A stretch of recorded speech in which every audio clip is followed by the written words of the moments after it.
অসমৰ জনগণে যিটো শংকা কৰিছিলে, যিটো সন্দেহ কৰিছিলে আৰু কা বিৰোধী গণ আন্দোলনৰ সময়ত সমগ্ৰ অসমৰ ৰাইজে এটাই কথা কৈছিলে যে এইটো 43 বছৰৰ বিদেশীৰ বোজা দিছে আৰু তাৰ পাছতো বিদেশী নাগৰিক অহাৰ বাট মুকলি কৰি দিব। সেইকাৰণে এইবাৰ কা নাগৰিকত্ব সংশোধনী আইনখনত যিহেতু 2014 চনৰ 31 ডিচেম্বৰটো তেওঁলোকে সীমাৰেখা ৰাখিছিলে, এতিয়া তাক নকৰি তেওঁলোকে বেলেগ এখন আইন আনি আৰু 10 বছৰৰ বোজা দিব খুজিছে।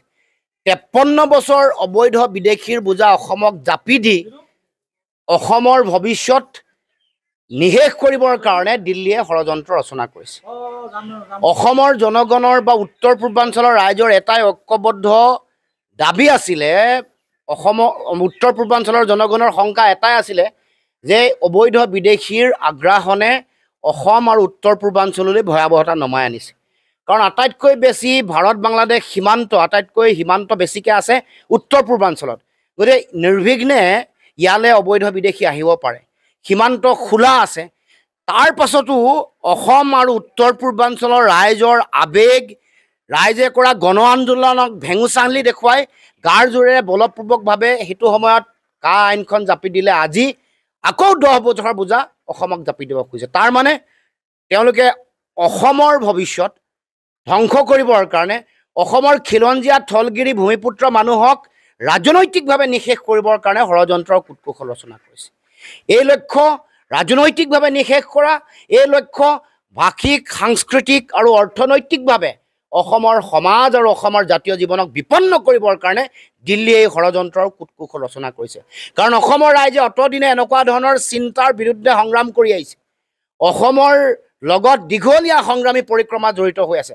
ভাষা কাঢ়ি নিওঁতে, মাধ্যম কাঢ়ি লৈ যাওঁতে, অবৈধ বিদেশীৰ আগ্ৰাসনৰ সময়ত, কা বিৰোধী গণ আন্দোলনৰ সময়ত, সহস্ৰ সংগ্ৰামৰ বেলিকা, সকলো সময়তে অসমৰ ৰাইজে অসমত কৰা অন্যায় এইবোৰৰ বিৰুদ্ধে শক্তিশালী ৰূপত প্ৰতিবাদ আৰু সংগ্ৰাম কৰি আহিছে। আৰু সেইকাৰণে দিল্লীয়ে এই সংগ্ৰামী ধাৰাটোক সৰ্বকালৰ কাৰণে নিশেষ কৰি ৰাজনৈতিক, সামাজিক, ভাষিক, সাংস্কৃতিকভাৱে জাতিটোক নিশেষ কৰিবৰ কাৰণে এই ষড়যন্ত্ৰ, কুটিল ষড়যন্ত্ৰ আশ্ৰয় লৈছে। অসমৰ ৰাইজে কা মনা নাছিলে, আজিও নাই মনা, ভৱিষ্যতে কা বা এনেকুৱা ধৰণৰ জাতিধ্বংসী আইনৰ যোগেদি বিদেশীৰ বোজা জাপি দিব খোজা যি তেওঁলোকৰ লক্ষ্য আৰু ষড়যন্ত্ৰ, এই ষড়যন্ত্ৰক কোনো কাৰণতে কেতিয়াও মানি নলয়। ইয়াৰ বিৰুদ্ধে সংগ্ৰাম কৰিব লাগিব আৰু এনেকুৱা ধৰণৰ ষড়যন্ত্ৰ মষিমূৰ কৰিব লাগিব।